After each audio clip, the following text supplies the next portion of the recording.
په دې کې اولنی سوال دا یې ورور کړی دی چې دا خبره موږ اورېدلې ده د علماو نه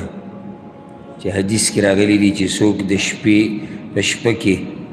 دا 2 آیتونه اخرني د سورې بقرې ولولي نو دا د ده دپاره کافي دی. سوال دا دی که دا 2 آیتونه سړی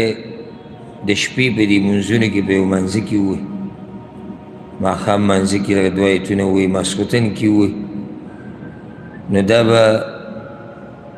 کافي که نه لازم دا د منځه نه علاوه په عام حالاتو کې لوستل غواړي دا 2 آیتونه؟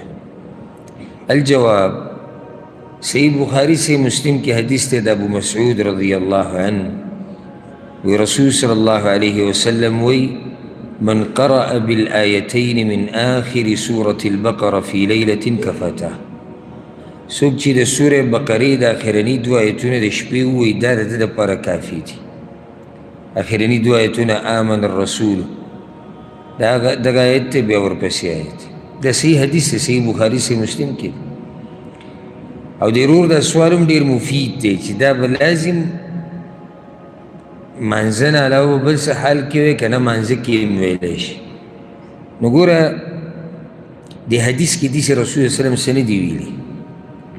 خو داسې ویلي چې څوک یې د شپې ووایي. عامه خبره ده او چې کوم ځای کې الله رب العزت زموږ دپاره اسانتیا جوړه کړې موږ په زور ولې به یې کې چغچي وو چې نه دا منځه کې لکه منځه نه بهر عامه خبره کړې ده. نو د دې نه دا واضح شوه چې که ته په منځه کې وی او که ځان له وی، یو سړی ماسخوتن لمونځ کوي لګیا دی، یا امام دی یا ځان له کوي او ده په منځه کې دغه 2 آیتونه وو، یا په ویترو کې ووی، یا د ماسخوتن په سنتو کې ووی،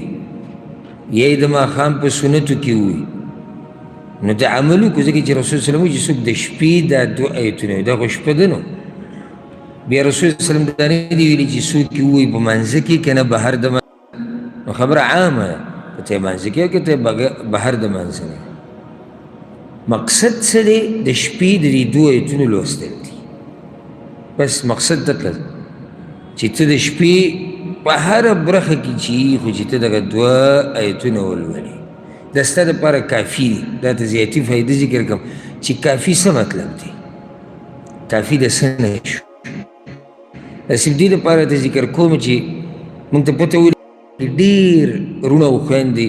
د دې لوی فضیلت نه محرومه دي، حالانکې یو څو منټه پرې لګي. 2 آیتونه دي، دا 2 آیتونه چې ته د شپې ولولې که ستا دپاره کافي شو. ښه کافي د څه نه شو؟ نو یو دې کې قول دا دی چې کافي شو د شپې د تهجد نه، یعنی چا چې دا 2 آیتونه ووایي دا د لپاره کافي دي، لکه ده چې د شپې تهجد کوي، څومره لوی فضیلت. دویم دا چې د ده دپاره کافي دي، د ده د حفاظت دپاره شو، په دغه شپه کې چې کوم مصیبتونه حادثې واقعې راځي الله به د هغې نه ساتي. دریم دا چې دا د ده دپاره کافي دي دی اوس د شیطان نه الله رب العزت وساتو، د ساتنه وکړی شو، شیطان د تکلیف دې شپه کې نشي ورکولی. دې کې بل قول دا دا د ده لپاره کافي دي. څه مطلب د ده لپاره کافي دي؟ وایي په دې چې کوم اجر دته میلاویږي نو هغه اجر کافي دی، دغه اجر یوازې پوره دی چې دا کوم په 2 آیتونو میلاویږي. موږ دا وایو چې د الله رب العزت فضل او رحم او کرم پراخه دی، دا ټولې معنی پکې دننه پرتې دي چې څوک د شپې دا 2 آیتونه ووایي نو یو خو دله الله اجر ورکوي تهجد، دا وله کافي شو. دویم الله به یې ساتي د شیطان نه. دریم الله به یې ساتي د مصیبتونو نه، عذابونو نه، سختو نه دغه شپه کې. څلورم دغه اجر دله پوره دی. سوچ وکړئ چې یو سړي نه دا د اوسه پورې نه یې ویلي او دومره وخت پرې تېر شوی، څومره لوی اجر د ده نه هغه ضایع شوی دی. ولې زمونږ که خیال هم کړی زمونږ په دې معاشره کې د خپل علاقې ته ته وګوره، زه به وګورم هر یو سړی په ده چا څه کړي دي، په ده پیریان راځي، په ده چپه راځي، دلته بس د کور کې یو حادثه ختمیږي جو بله راځي چې دا بس زما یو مسله ختمیږي جو بله راځي چې دا بسي چلی چېرته تا سوچ کړی دی چې ته د الله ذکر کې ته الله یادې ته د سهار ماښام اذکار کې ته د منځه نه بعد اذکار کې ته دا دوه ایتونه وې حدیث کې راځي چې څوک د شپې ایت الکرسي ووایي سهاره پورې شیطان ته نه نږدې کېږي ته ایت الکرسي وې او داسې بیا هغه نور بې شماره اذکار دي چې موږ ذکر کړي دي ورځ او شپه کې ویله کېږي ته کوم یو وایې بیا د هغې نه به سړی سوال وکړي ته اذکار وایه چې ته د رب العالمین په حفاظت کې او ساتنه کې پاتې شي شیطان نه به بچې د حادثاتو نه به بچې کوډو منترو والا به د الله په اذن سره په تا اثر نشي کولی پیریان به د الله په اذن سره تا له تکلیف نشي درکولی نور داسې دشمن په انسانانو کې چې کوم ستا دی تا ته څه مصیبت در رسول غواړي الله به یې د هغې نه ساتي که نه موږ کې کمی نشته موږ کې ښه ډېر کمی اوس دا صرف دوه ایتونه دي او رب العالمین پې تا ساتي د سهاره پورې د شپې چې ته وده کېږي فیسبوک ته څومره ګورې ځه یوټیوب او دی دومره لازمي ګوري ته به چې دی د علاقې مشر دی لازم به دی د اخبار ګوري چې دی ته د علاقې پته او ګوري څه اکثر زمونږ معاشره ده ته ګوري څه یا کرکټ یا ډمان یا لیونی یا ټیک ټاک یا نور څه داسې ښه سړی هغه دی چې داسې څه ګوري چې یعنی ګناه ورته نشتي خو نه پکې د دنیا پیدا شته او نه د آخرت دا پکې ښه سړی دی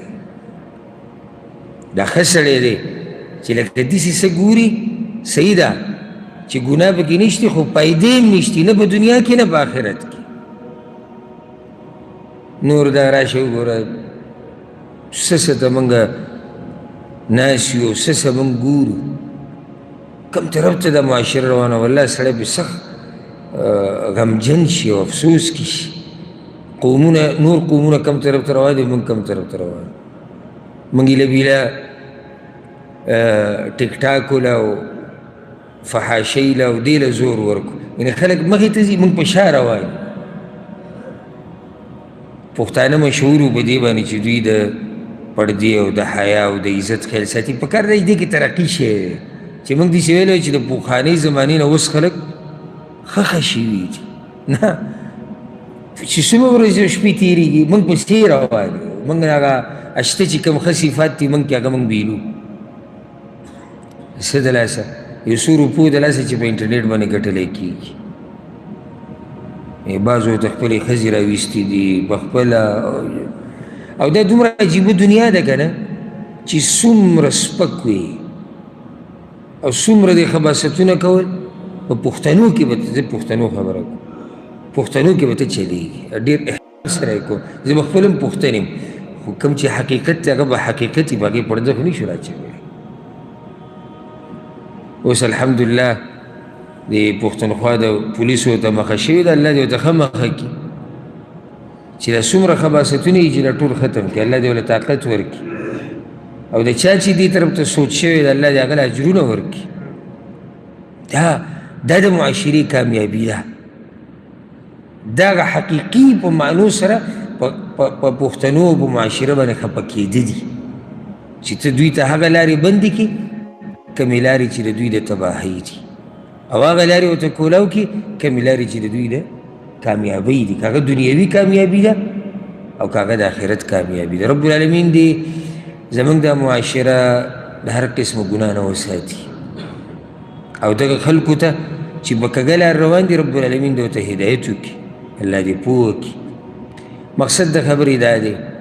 چې د شپې ته دومره وخت په انټرنیټ کې ته ضایع کړي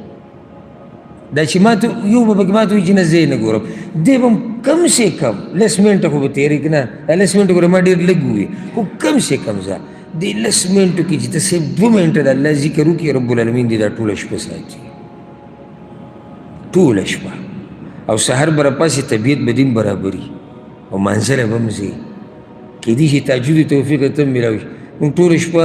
انټرنېټ وګورو سحر مونځ خو لاړ راغی پکې چې انټرنیټ یې کتلی بیا چې راپاسو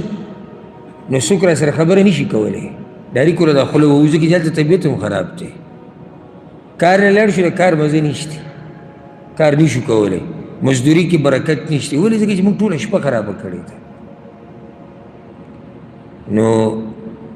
نقصان زمونږ خپل دی او ګټه هم زمونږ خپله ده که موږ چېرته د الله او د الله د رسول ومنله که هم نه منله زموږ خپل تاوان والله اعلم ها دا یوې خور سوال کړی دی وایي زما سخر چې دی یو څو ورځې مخکې وفات شوی دی او د هغه دوه زامن دي یو زوی دغه دی چې دا ورته واده ده او یو بل او دواړه بهر ملکونو کې مزدوري کوي او مور یې یوازې ده او هغه د بلډ پریشر بیماره ده او د زړه بیماره ده نو یو خو څوک د ساتلو نشته بل دا چې یوازې ناست دی نو غم یې ښه ډېرېږي نو موږ داسې کولی شو چې دا راوغواړو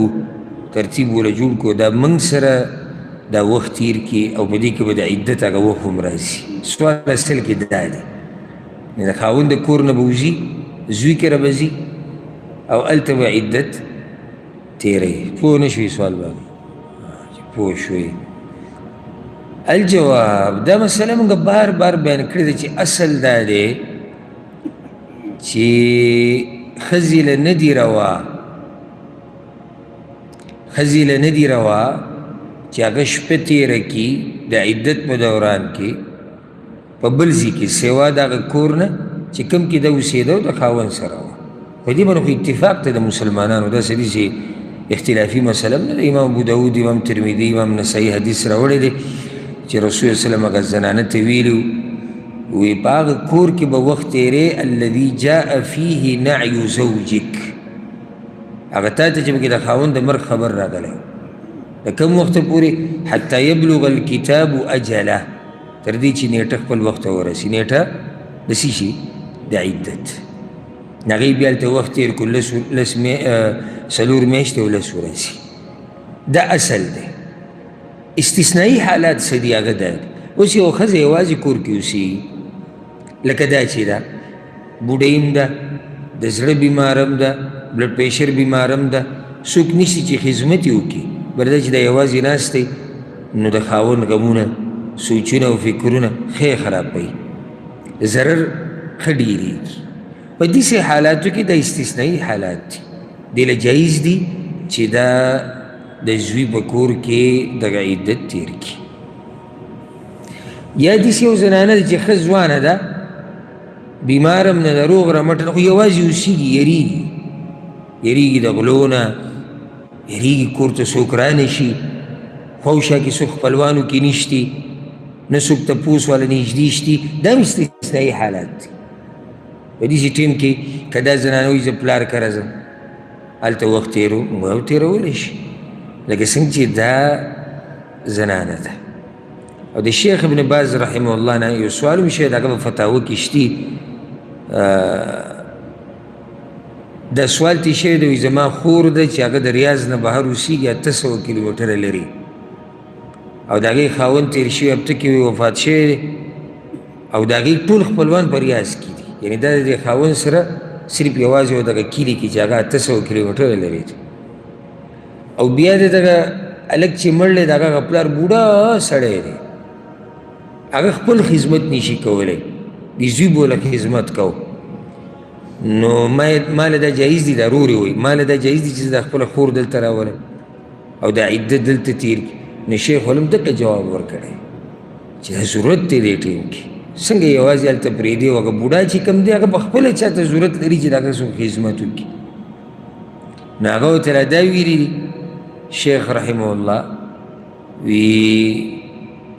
دغه خور دې هم راوله او هغه بوډا ورسره هم ځکه چې هغه هلته یوازې څنګه پرېږدي هغه هم څوک د خدمت نشته نو دا قسمه حالات داسې دي دا استثنایي حالات دي د خپل اصل نه په دې ټیم کې که یو زنانه په بل ځای کې وخت تېر کړي نو څوک دا نشي ویلی چې دا ګناهګاره ده والله اعلم ها دا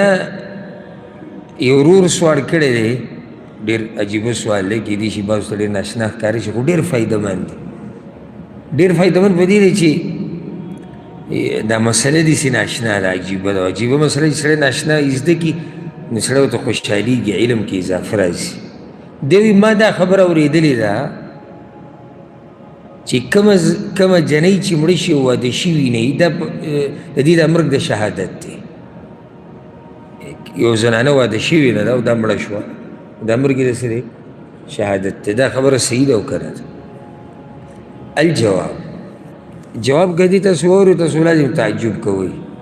الا دا چې چا سره ښه ډېر علم وي د هغه نه زه معافي غواړم، اته مسله معلومه وي دا بل. اصل کې ګوره شهیدان په درې قسمه دي، دا مسله مونږ ډېرو درسونو کې ذکر کړه. شهیدان په درې قسمه دي. اولنی شهید دی شهید د دنیا او د آخرت. دا کوم شهید دی؟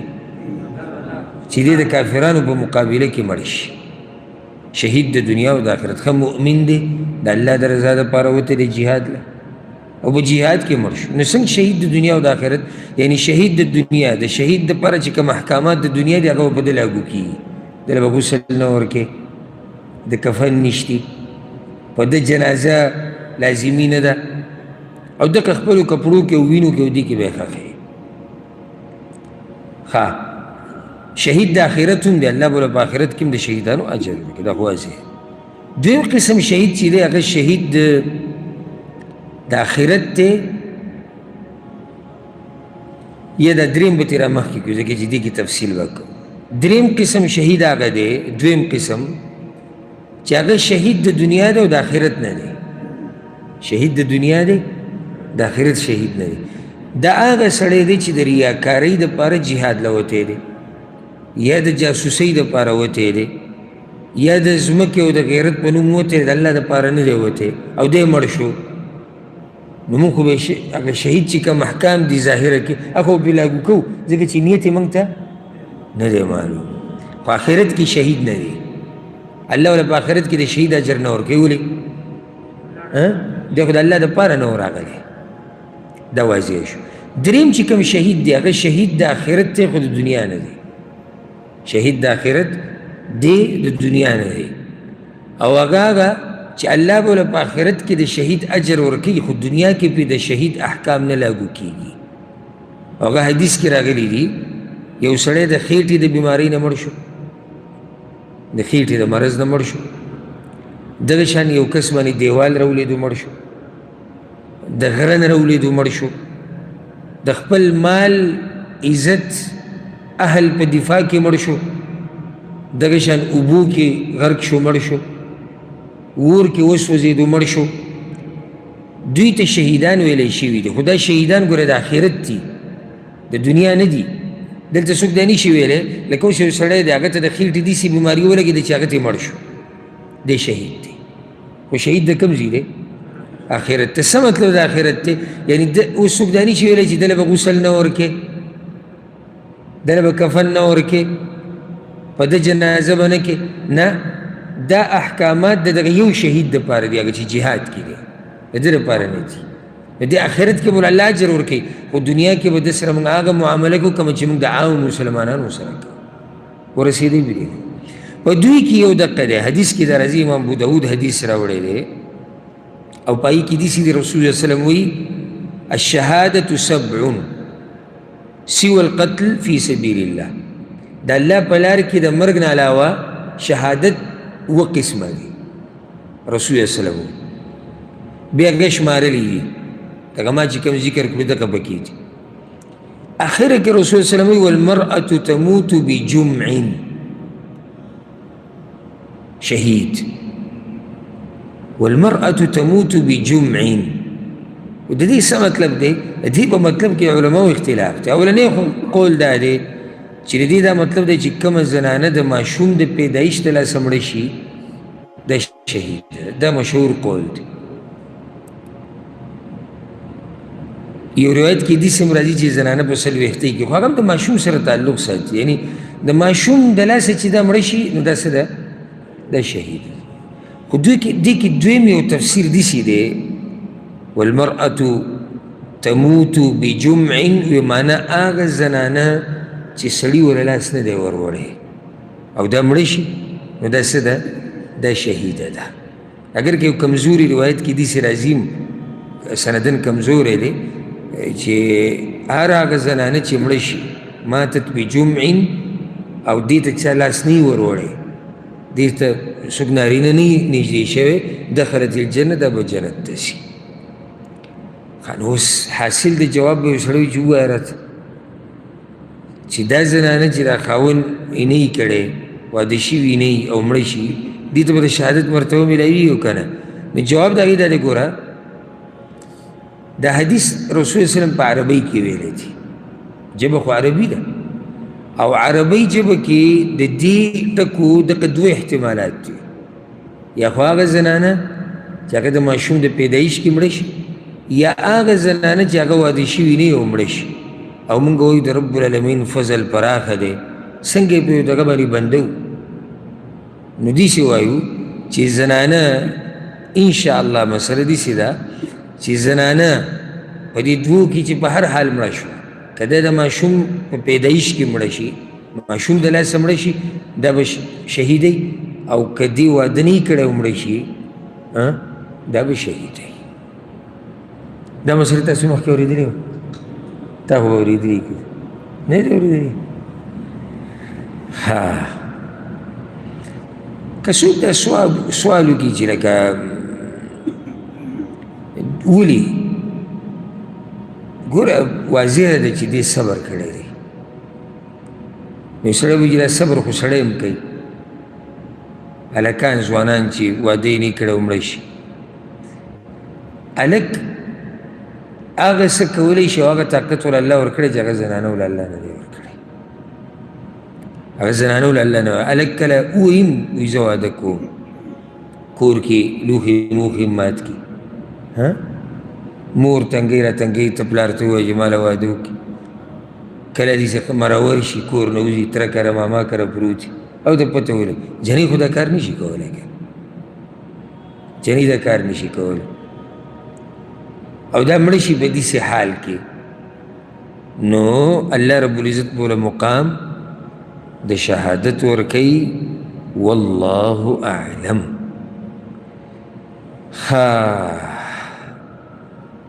دا یو ورور سوال کړی دی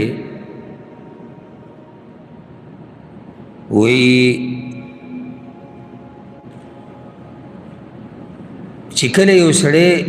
رشته کوي یو ځای کې او زه په دې سوالونو کې بار بار وایم زه ګوره فایدهمند سوالونه را جمع کوم هغه وروڼه خویندې یې نه خفه کېږي چې هغوی ډېر سوالونه را لېږلي زموږ هغه پکې رانغی نو کله داسې تکراري کله سوال هسې بې فایدې لکه امام ابو حنیفه رحمه الله پسې چې هغه کس راغی تاسو ته ما قصې ذکر کړی وه درس کې ناست په خپو یې دړو په دغه ورځ یې خپې غځولې وي هغوی به ډېر احترام کوو د علم د مجالسو ځکه چې الله دومره غټ خلک جوړ کړي خپې به پکې نه غځولې حالانکې هغه امام و استاذ و نو هغه سړی چې راننوتو هغه دا حولیه داسې جوړه کړې وه که نه دا یو کافر پټکی په سر او مزدار او په هغه وخت کې دا پټکی ډېر داسې د خصوصا د دیندارو خلکو غټه نښه وه د علماو او نه یې کس راننوتو هغه وایي که زه د علم غر راغی نو زه خپلو په منځ کې که سړی خپې دغم کې نو څه خبره نه ده وګرځئ خو د سړی نه وی دی به وایي چې دوی د علم د مجلس ته وګورو دوی چې د خپې ګرځوي د هغه د خپې راټولې کړي سره د تکلیفه تکلیف ورته و خپې راټولې کړي بیا امام صاحب اخره کې که څوک سوال کوي هغه وایي زه کوم دې خبرې امام صاحب ښه دغه طرف ته متوجه کړو چې ده به سوال هم څه سوال یې د پټکي لایق سوال خو به وي پټکی چې دومره غټ دی لکه موږ پښتانه چې ګیرې والی وي نو موږ وایو دا مولوي صاحب دی ګیرې والی چې موږ وي نو موږ وایو دا مفتي صاحب دی او بیا چې پټکی په سر کې او بیا چې دا رومیان لکه داسې سپین یا سور په سر رواج نه د هغه بریک لګي او نه د قوم بریک لګي بیا دواړو بریکونه نه لګي هغه هم ځان ته بیا څه وایي او قوم هم وایي چې بچې دا یې حلیې بس دا پوره دی امام صاحب ورته یې سوال وکړ څه سوال دی؟ سوال دا دی چې روژه به کله ماتې؟ نو دا خو زه مناسب سوال دی، دومره بد نه دی. هغه وایي چې کله نور ډوب شي، وایي که نور ډوب نه شي. سوال دا دی هغه دا خپې وغځولې بیا خدای ته وځي به مونږ یې تکلیف تېر کړو مونږ خپې راټولې کړې دا دردونه راباندې وو. سړي دې سوال ته او دا قسم سوالونه سړی که اوس دلته مونږ لګیا چې دا دغه سوالونه راغلو هسې ټایم ضایع کوو، فایدهمند او چې تکرار پکې نه وي. او زمونږ دا سلسله اوره په مخه، یعنی نن الحمدلله زمونږ 220م نشست دی. سوچ کوه 220م، په دې کې تا ته دومره مسلې میلاویږي چې ته اندازه نشي لګولی. په مخې اوره، ستا د سوال جواب به پکې راځي مخې ته. امام شعبي رحمه الله خواله یو کس راغلی، وی د احرام کې سړی ځان ګرولی شي؟ سوال دی، ښه سوال دی. ستا احرام اچولی، ستا ګرېدو ته زړه وچیر، دا سینه ګرومه ولی ګروم، هغه یو ګرولی شي. وی څومره؟ هغه وی چې دا ډوکې ښکاره شي. نو دا ستا سوال دی، ځان به ګروم خو څومره؟ وی بچې دا ډوکې دې ښکاره شو بیا دا پوره ده. نو سوالونه موږ هغه رالو چې هغه فایدهمند وي ډېر. نو نه دي خفه کېږي هغه وروڼه او خویندې چې د هغوی د سوال نمبر ډېر وخت نه راځي. دا سوال د دې فایدهمند دی. زه یو کور کې رشته کول غواړم او ما د یو کس نه تپوس وکړو چې دغه پلانۍ څنګه ده، زما په یقین دی به دې کس باندې. نو هغه راته صرف دا ووایي چې زه درته دا وایم چې غلی شتې. نو ما ورته وایي چې ولې؟ وایي هغه تفصیل نه وایي چې زه یې شرمومه نه، خو غلی شتې. سوال دا دی زما دپاره دا جایز دي چې زه درته په ده پورې ونښلم چې نه ما ته دا سبب لازم ذکر که که نه؟ دا شرمول دي د یو مسلمان. دا قیمتي سوال دی. اول خو ګوره دې کې فایده دا ده که نه، دې سوال کې غټه فایده دا راووته. زه تاسو ټولو ته دا نصیحت کوم، ټولو وروڼو ته، ملګرو ته، امزولو ته، کشرانو ته، مشرانو ته، که ځان له ودونه کوئ او که خپلو کشرانو، لازم معلومات کوئ. زما امید دی انشاءالله چې را کوم چې ما اوري دوی کې به چاته مسله نه وي، دا مې امید دی. نور زما خواله ډېر خلک راځي چې هغوی دا فیصله داسې کړې ده چې اوس به هغې کې هېڅ هم نه کېږي. دا د عمر فیصله ده، د عمر څه ګپ نه دی. بیا د پښتو په معاشره کې، بیا د داسې معاشره چې دې کې د طلاق و ملاقو قسم نشي کولی. بیا دا چې دې راوسته دا د مرګه پورې بس ستا د کور نه به یې جنازه وځي. ځکه ډېر لټون کوئ، معلومات کوئ، د ځان دپاره، د زوی دپاره، د رور دپاره پوره معلومات کوئ. دغه شان چې خور لور څوک ورکوي پکار چې د نارینه د کور معلومات وکړي، دا څنګه خلک دي څنګه نه دي. ته دا مه وایه چې پرون ما سره غالک میلاو شو او ډېر اخلاقي و، په یو ورځ کې د چا د اخلاقو پته نه لګي. معلومات به ته د ګاونډیانو نه، علاقې د خلکو نه، ستا په یقین د هغوی نه وکړي چې دا څنګه خلک دي. ضرور دا سوال ښه سوال دی. لکه مثال کې ته زما نه سوال وکړي چې دغه کورنۍ باره کې ته څه وایې، زه تا ته وایم غلی شه ته بس. ته وایې نه لازم ما ته وجه ذکر که. دا وجه ذکر کول لازم دی، او که زه ذکر کم نو ګناهګارېږم او که نه. نو یاده کوي دا خبره، په واده کې جنۍ غواړي یا هلک له جنۍ ورکوي، دې کې لا تا نه څوک تپوس وکړي که نه، نو ته امانتګر ګڼلی، ته به خیانت نه کوې. اول خو دا خبره یاده کړه، ته به رښتیا خبره کوې، دروغ به نه وایې. قیامت په ورځ به تر الله تپوس کوي. او دا نه چې څوک درته رښتیا ووایو، زه به ته خپله قصه وکړم. زما خواله څه کسان رالو یاره دا قصه به داسې شپږو کاله مخکې شي مازدیګر مونځ مونږ وکړو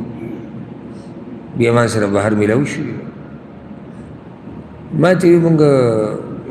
خبرې له راغلي وو ما څه وی داسې یو کس دی ته یې پېژنې او هغه زمونږ کور کې یو جنۍ دی د هغې رشته غواړي ته یې دې هلک باره کې څه دی حالانکې دا ما اول پېر ولیدو هغه هلک لا بیا ما یو څو پېرې لیدلی ما ورته صفا خبرې وکړه یاره داسې وخت تېر شو چې هفته نیمه چې ګورم هغه هلک راغی دوا سلام خیر شیخ صاحب مونږ هم زړه کې ګیله ده ما څه شي ګیله وي تا چې ابرو دې کس ته ووایي ما اوس دا د سړیتوب کار وکړو ته بیا معلومات مانه ولیکې نو که ته چېرته چا نه معلومات وکړې که نه او هغه درته حقیقت ووایي ما خو به حق وایي امانتګر دی خو ته هم بیا خبره په راز کې ساتې فتنې به نه جوړې شر به نه جوړې چې ته بس خبره ډنډوره کې هغه خو ما ته وایي چې دا نشهیز دی هغه ما ته دا وایي چې دروغجن خو تا ته تپوس کړه خو تا سره ښه وکړو تا ته حقیقت وي نو یو دا کار شو دویم که چېرته ګزاره په معمولي خبره باندې کېږي نو معمولي خبره به کې تفصیل به نه کړي لنډه خبره به کې تفصیل به نه کوي که ګزاره په لنډې خبرې کېږي څومره چې د یو مسلمان په باره کې خبرې کمې کې دومره ښه ده لکه اوس تا د یو چا نه سوال وکړو چې یاره زه دې کور کې رشته کول غواړم ته څه وې دغه جنۍ وارک تا ته بس پرېږده نه که په دې ګزاره کېږي نو بیا تفصیل ته تلو د ضرورت نشته پرې یو مسلمانانو پرده پرې واچوه خصوصا چې ستا په یقین دی په دې کس ستا یقین دی چې دا ثقه سړی دی نو چې ستا په یقین دی د هغه دغه وړه خبره هم کافي ده او هغه ته شریعت دا ویلي چې ته بیا ډېر تفصیل مه کوه چې ضرورت نشته ښه خو که اوس چېرته داسې وشي چې د سړي په یقین نه وي په دې ثقه سړي دا ثقه دومره نه ده په دغه کې او یقین پرې نشته او دې تفصیل غواړي نو بیا تفصیل کولی شي دې ټیم کې ضرورت شو زه به ته دلیل ښیم انشاءالله هغه دلیل دا دی صحیح مسلم کې حدیث دی چې فاطمه بنت قیس رضی الله عنها خاوند طلاقه کړی و دریم طلاق یې وله ورکړی نو بیا رسول وسلم فیصله وکړه چې د دې د ستوګنې څه حق هم نه رسي او د خرج خوراک هم نه ولې دریم طلاق وشو خبره ختمه شو نو بیا رسول وسلم ما ته ووایي هغه وایي چې کله ستا عدت ختم شي بیا به ما خبره کړي ما خبر کو نو دې کې بیا معاویه رضی الله عنه ورغه دی وغوښته چې زه دې سره واده کوم ابو جهم رضی الله عنه ورغه هغه م وغوښته اسامه بن زید ورغه رضی الله عنه هغه م وغوښته دا راله پر رسول صلی الله علیه وسلم یا رسول الله درې کسان راغلي زه ستاسو نه مشوره اخلم ابو جهم معاویه او اسامه بن زید رسول صلی الله علیه وسلم ته اما معاویه فرجل ترب معاویه خو د خاورو خاوند دی څه مطلب دی غریب سړی مالي حالاتي کمزوري دي او هر چا ابو جهم دی نو فرجل ضراب للنساء خو ښځې ګربوي په دې دا صفت دغه معلوم دی چې هغه وال ټکول کوي خو اسامه بن زید ښه دی هغې ورسره بیا واده وکړو سوال رسول الله وسلم ولې تفصیل کو خو داسې به یې ویلی وی چې د اسامه ښه دی خیر هم دی که نه اوس هغه زما هغه مسله به ورته مخې ته شي تفصیل ته ضرورت راغی ضرورت ولې راغی اصل کې دا فاطمه بنت قیس چې ده دا د قریش په خاندانو کې ده قریش خوچت عرب دي اصیل خلک دي او اسامه بن زید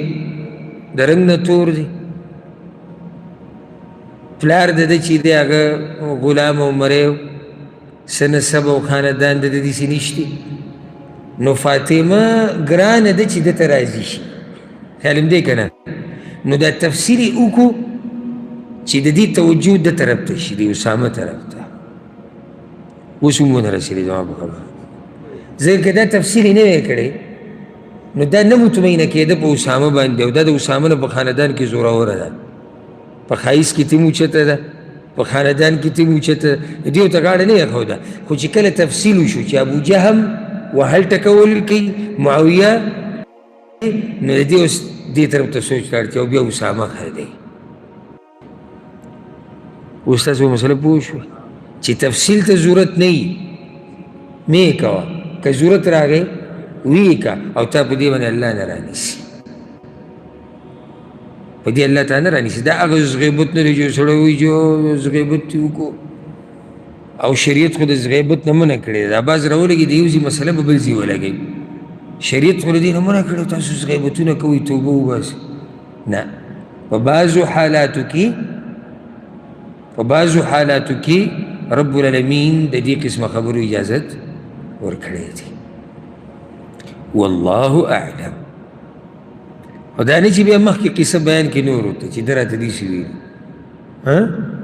زه په هغه ورځ داسې حق حیران کړم چې وایي دې سړي ته زه اما ته مخامخ ووایي تا چې زما باره کې ویلي دي چې ده کې دا عیب دی دا عیب دی. بل بیا ما سره بله لار نه وه، نو ما نشته ده پکې دا عیب ویشتي دا کمی خوشتي. نو ما هم چا تپوس کړی چې دغې کم کمی دی، ما ورته ذکر کړو. نو ما بیا مو په دې لږ دغه کړو، طبیعت مې ورته کړو، ما که تا نه زما تپوس وکړي زما عیب ورته بیان کړي، زه خو نه خفه کېږم پرې. نو حقیقت دی چې او دې سړي کې دا کمی شتي. دا یو نیم سړی ساده ګولي. ها دا یو ورور سوال کړی دی او ډېر ښایسته سوال دی. وایي په ما باندې کله ناکله داسې چپه راشي چې زه بېهوشه شم. زما داسې مرض دی چې کله ناکله زه راولېږم بېهوشه شم، لږ ساعت له بیا برابر شم. خو کله داسې کېږي چې زه په مانځه کې ولاړ یم او په ما باندې دا چپه راشي، دا حمله راباندې وشي او بیا زه نه څه اورم نه څه اینم، هېڅ هم نه پوهېږم څه وخت دپاره، یو څو سیکنډو دپاره، لږ وخت. نو سوال دا دی که چېرته داسې وشي او بیا زه هوش کې راشم، دا مونځ یې مخکې پوره کوم او که نه؟ تاسو کوم ګډ مفتیان یې، څه خیال دی ستاسو؟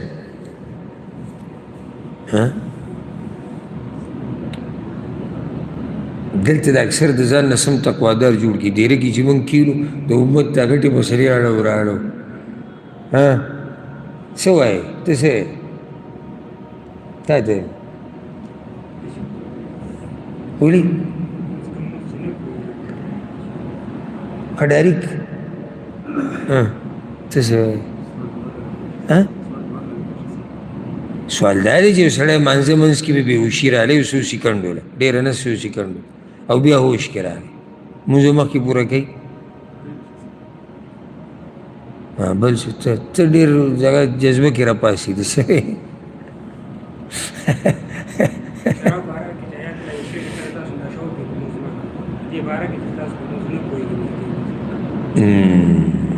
او ته څه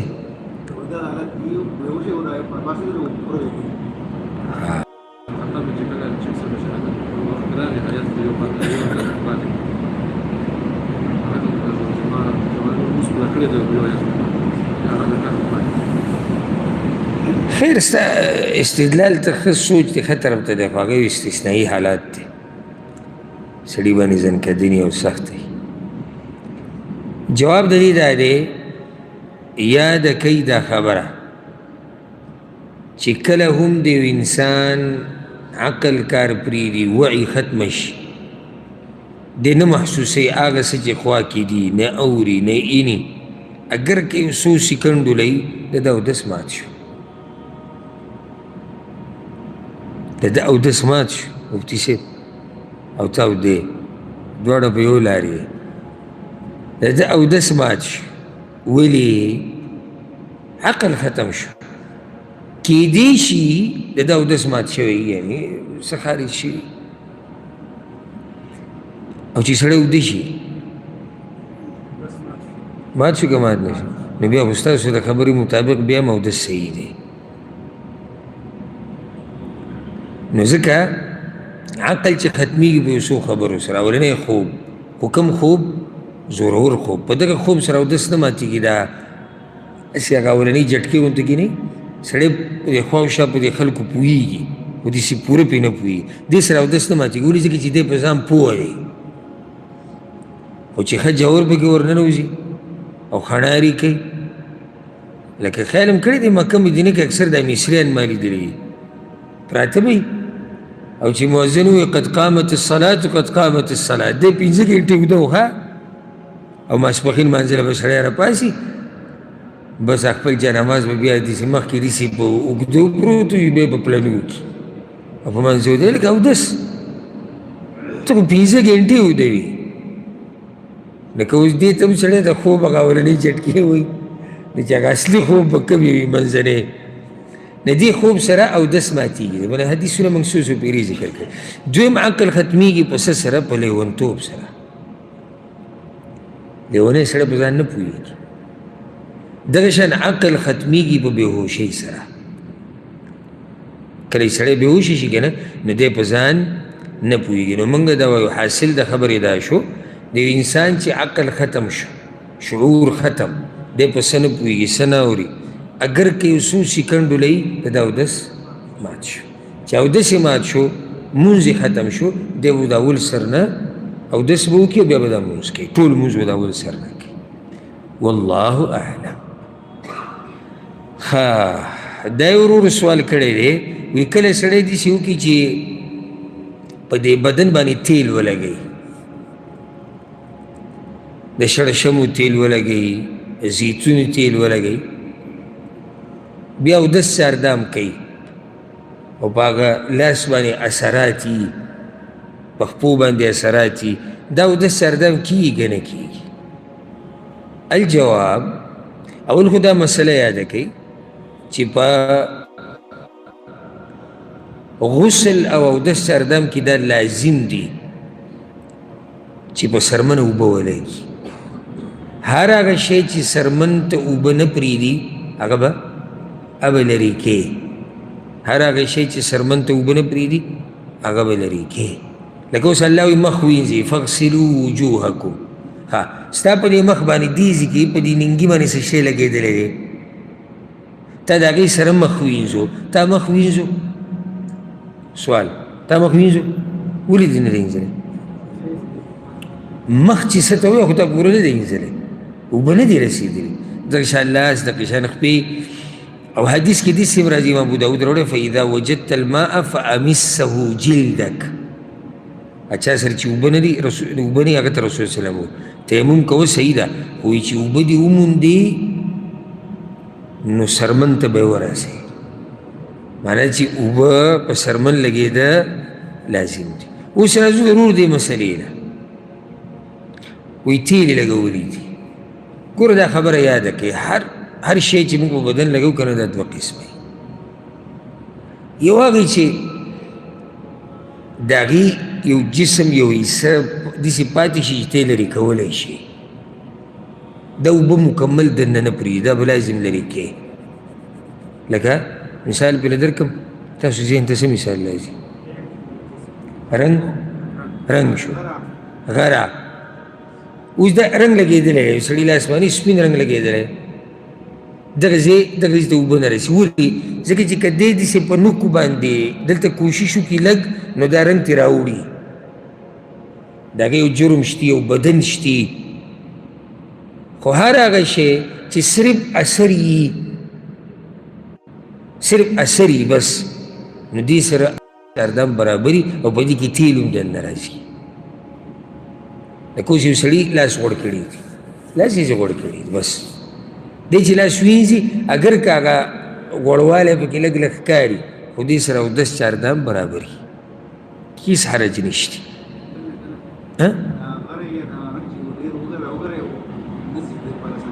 هغه استثنایي حالات شو هغه ته اوس یو داسې حال ذکر کوي چې یو مستقل ځان له مسله ده چې یو سړی زما په بدن باندې څه شی لګېدلی ده وځي نه نو هغه ته خو بیا موږ جدا بله مسله ذکر کوو زه اوس فلحال د هغه څه ذکر کوم چې هغه ځي دغه شان لکه زنانو چې په نوکو باندې نوکونو هغه رنګ لګولی او که نکریز یې لګولی از غلی شو صحیح ده. ګور اثر اشتي ښه ښکاري رنګ اشتي که نشتي رنګ اشتي خو اوبه راسي دغه شان دا تیل دي سړي دې څه ښکاري یاره لاس مې غوړ دی خو اوبه سرمنې سره لګي اوبه د سرمنې سره لګي پوه به شوي که نه داسې نه وځئ او بله مسله بیا بیانوئ دا نیمه مسله چې سړی واوري که نه نو دی بیا نور څه بیانوي ها دا ورور سوال کړی دی دا هم ډېر ښکلی سوال دی وی ما یو حدیث اورېدلی دی چې رسول الله وسلم له چا د خوراک دعوت ورکو یو خو زه په دې خبره ډېر خوشحالېږم چې دا زموږ د پښتانه او د پښتو معاشره اوس الحمدلله حدیثونو باره کې معلومات کوي اوري ډېر وخته پورې موږ ته دا پته هم نه وه نو ما یو حدیث اورېدلی چې دا چې رسول الله وسلم له چا دعوت ورکو چې راشه ډوډۍ له رسول الله وسلم صرف خپله بیبي عایشه بوتله رضی الله عنها دا نورې ولې نه بوي نو زما حضرت دا سوال لري چې عدل او انصاف چې شریعت موږ ته کم ویلی دی نو که څوک موږ ته دا حدیث مخې ته کړي ورور اجازه نه کوم که څوک دا حدیث را مخې ته کړي نو بیا به دې څه جواب ورکړو صحیح ده د زړه په محبت کې څوک عدل او انصاف نشي کولی دا به لوی دروغجني چې دا ووایي چې زه د ټولو ښځو سره یو شان مینه کوم خو ظاهري خو به ته انصاف کې نو یو بیبي بوځي دعوت له پروګرام له دا نورې ولې نه بوځي الجواب دا ښه صحیح قصه ده ډېر ور ښه صحیح حدیث اورېدلی او حدیث هم صحیح مسلم کې دی او زه به دا قصه ذکر کړم ډېره مزېداره ده انس رضی الله عنه وایي ان جارا لرسول الله صلی الله علیه وسلم فارسیه د رسول وسلم یو ګاونډی و فارسي و فرس د علاقې و کان طیب المرق ډېره مزېداره شوروا به یې پخوله پخلي کې ډېر تکړه و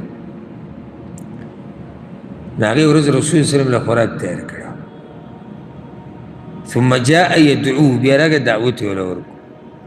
چې یا رسول الله ته خوراک له هلته راشه وی چې څنګه یې رسول وسلم ته ووایي الله اکبر وی تاسو به راشئ خوراک له وی هذه عایشې کوټې ته د هغې طرف ته اشاره وکړه وی دا یعنې یوازې به زه درځم او دا به هم درولم هغه وی لا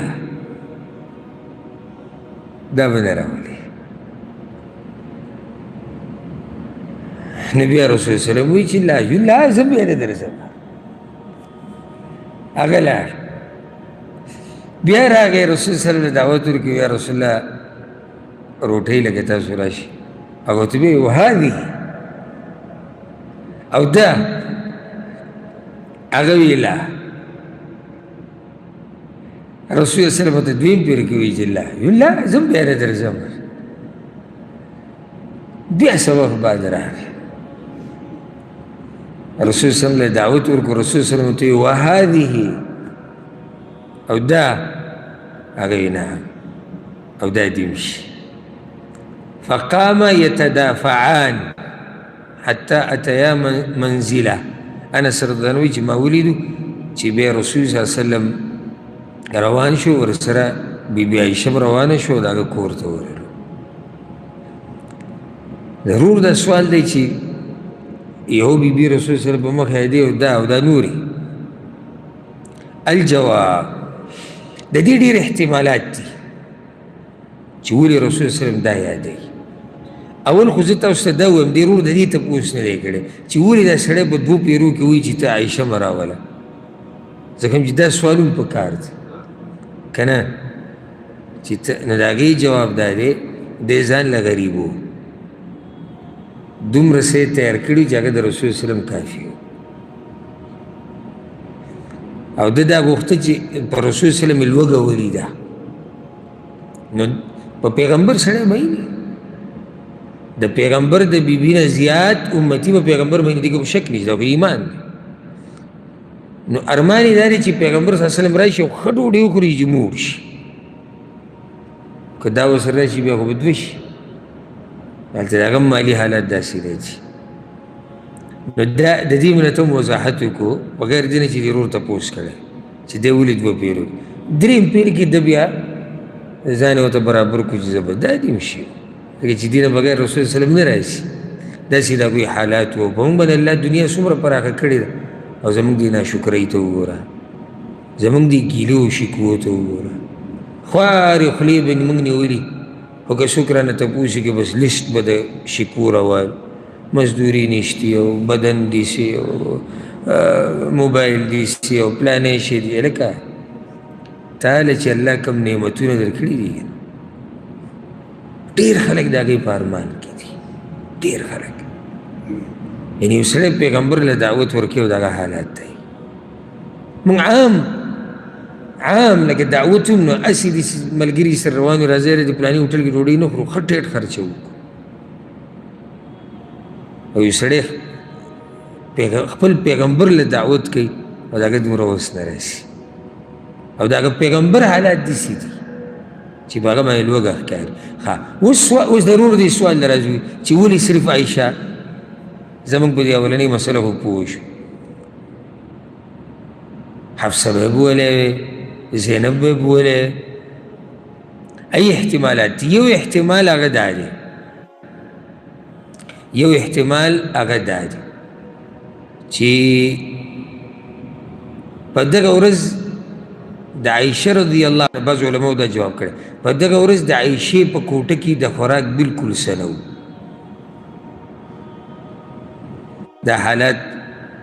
دا په خپل عایشه رضی الله عنها به موږ وایو میاشتې میاشتې به تېرې شوې وي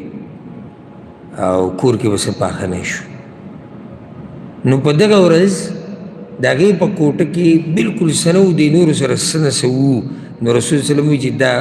ما سره لاړې شي دا بارې ته وخوري یو احتمال دا دی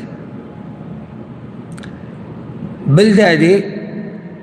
چې رسول صلی الله علیه وسلم دا چا چې دعوت ورکو د هغه د حالاتو ته وکتو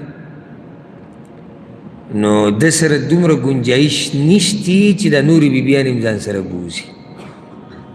یو به بوځي او هغه حدیث کې راځي د یو خوراک د دوه دی د دوه هغه